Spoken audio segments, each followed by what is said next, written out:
It doesn't matter if you're like, well, I miss Monday, so the whole week's gone. Let Tuesday be your Monday. Let Saturday be your Monday. Let it just be day one instead of one day.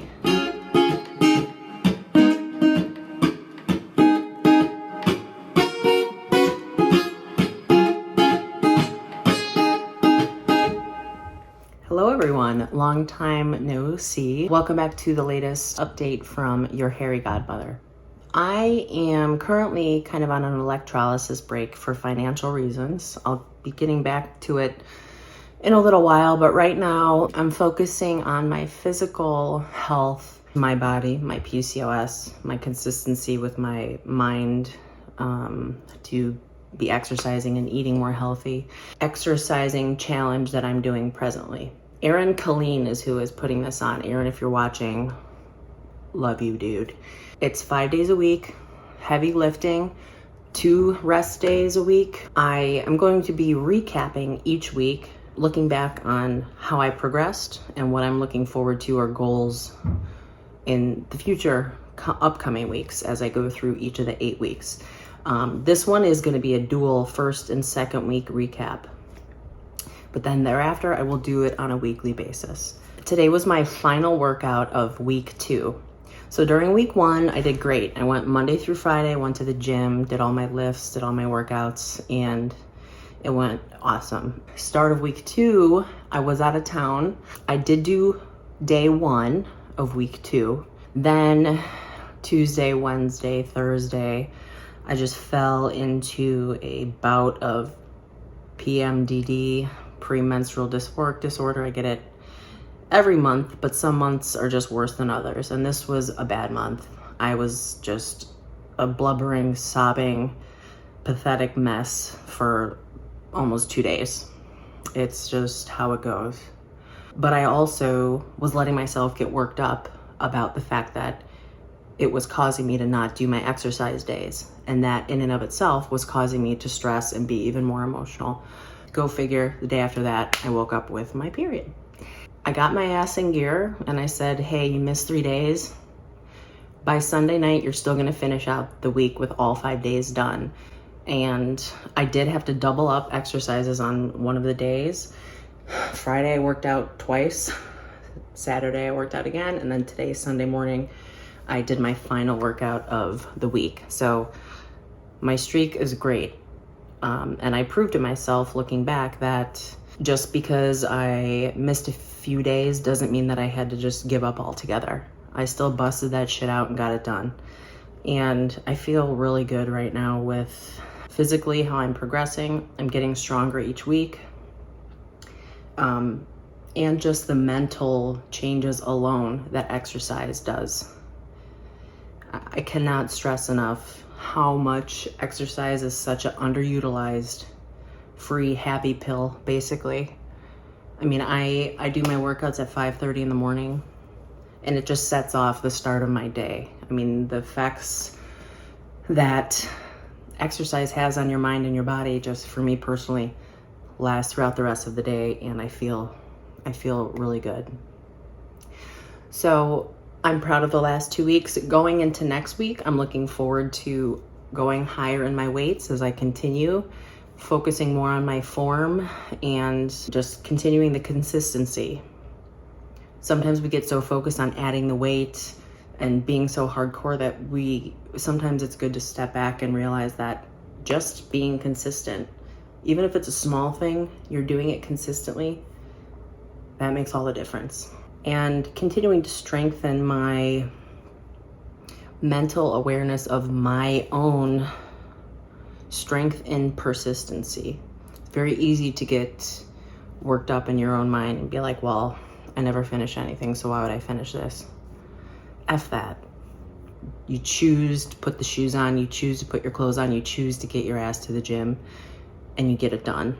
And that's the mindset I'm having with myself as I go through this 8-week exercise challenge and beyond, because I am certainly not ending at the 8 weeks. All the exercise that I have learned, I can't wait to continue using it as I progress in my weight loss and my muscle gain. Speaking of weight loss, I know I often talk about just my PCOS and my electrolysis and my beard. But another element that I want to openly share with all of you is how I have progressed with weight loss over the years. Right now I'm at like just under 200 pounds. The biggest I let myself get to was 250 pounds. When I was in my early 20s, I went to college, just drinking, eating junk. I gained like 70 pounds in college, and I stayed at 250 for years and years and years.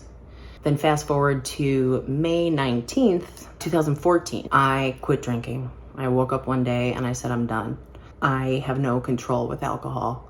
There's no such thing as having one or two drinks and being buzzed and being done. I wouldn't drink or drink to the point of blackout, and sometimes drink to the point of blackout and not remembering how I got home and waking up the next morning in my bed and seeing my car in the driveway.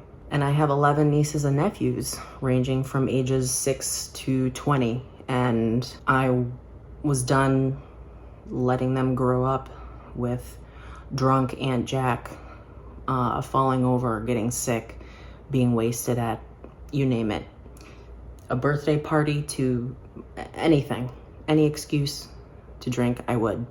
So I just woke up and I'm like, I'm done. You know, a lot of people are like, what happened? Did you get a DUI? Did something happen? It's like, yeah, the last 10 years of drinking happened. So many nights that were supposed to be fun that I don't even remember, because I would just get out of my mind, blackout drunk. This past May was 9 years since I quit drinking, but also full transparency, I have drank one night in those last 9 years. Personal choice. I'm not letting my slate get wiped clean. I'm not saying, well, I drank once, so now I have to start from day zero. What I did was, I thought that I was in a place in life where I could handle it. You know, I'm like, I haven't drank in a while. I've moved. I own my own home. I'm married. I randomly one night decided to try it. I felt like I was in a place where I could. Got absolutely wasted. Puked all over myself. I don't regret it, because it made me learn for sure that I am done with alcohol. It's not time that is going to change my relationship with alcohol. It's just the fact that my relationship with alcohol is bad and toxic, and time isn't going to change that. It doesn't bother me at all when people drink around me. My husband enjoys beverages every once in a while, but he can control himself. He just has one or two and he's done. I respect that mindset because I do not have it. So for me, I'm just done. It's only brought good things. It's only helped me with my weight loss. It's only helped me remember every single night that I've had, even if I go out. No hangovers is amazing. I get up in the morning and work out at 5 o'clock in the morning and I feel great. I'm not hungover. I'm not looking at texts that I sent or phone calls that I made, or I'm so glad that that part of my life is gone and done. Having said that, when I did quit drinking, I inadvertently dropped like 30 pounds like that, just because I was binge drinking, which would then lead to eating McDonald's or Taco Bell at 2 o'clock in the morning, which I'll never quit Taco Bell. That's a relationship for life. But once I started losing weight just from drinking alone, I was like, oh, I'm feeling good. So then that kind of led to me losing a bit more weight, and I ended up getting like all the way down to 170 pounds. Then moving together to a different state, bought a new house, got married, got comfortable, and I gained maybe like 30 pounds back. And then I gained maybe 20 even more after that. So I was getting a little too comfortable, but my comfortability led to me becoming uncomfortable again because I gained the weight back. Not all of it, but I got back up to like 230. That's the heaviest I've gotten back up to since my biggest of 250.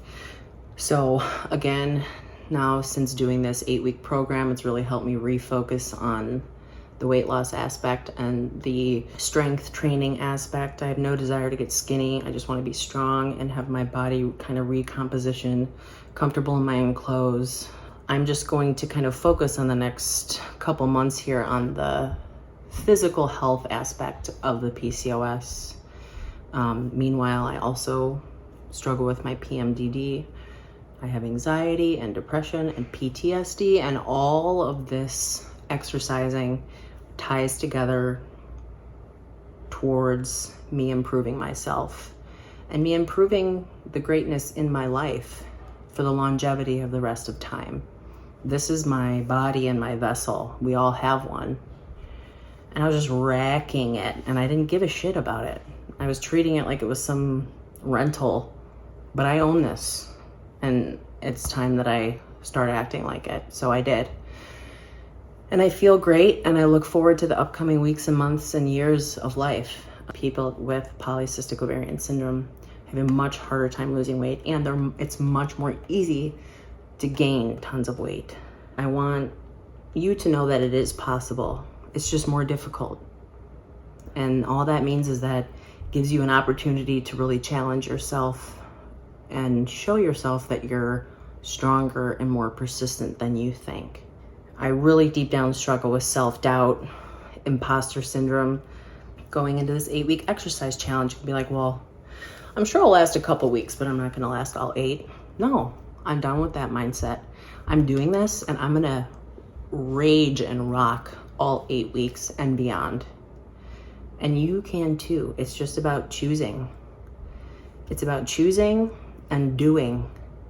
And the next day you do it again, even if you're not as motivated, even if the weeks go by and it's not as exciting because it's not fresh and new. The consistency and the discipline has to come when the motivation is not there. I don't have motivation flying through me at any point in the day, constantly 24/7. It's there sometimes, and I put my good jams on and I get really pumped up, of course. But for the long term of life, the discipline and the choice of consistency has to come before the motivation. It doesn't matter if you're like, well, I miss Monday, so the whole week's gone. Do it on Tuesday. Let Tuesday be your Monday. Let Saturday be your Monday. Let it just be day one instead of one day. PCOS does not define us. You can view it as something that is an excuse to not do something, or you can view it as your reason to do something, and that is all the difference as well. I know that you can do it. I'm going to continue doing these recaps every single week. I track all of my daily exercise. I'm tracking it all for my accountability on my Instagram, which is yourhairygodmother_YouTube. That's my fitness page on my Instagram, and I want to follow and support you too if you're doing this, or if you're watching this and you're also doing the challenge. Yo, and I adore you.